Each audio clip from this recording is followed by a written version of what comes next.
How to autofill formula on Google Sheets mobile.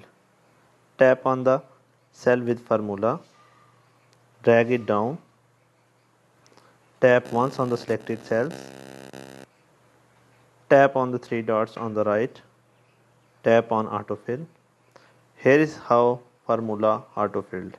Thanks for watching. Please subscribe the channel for more interesting videos.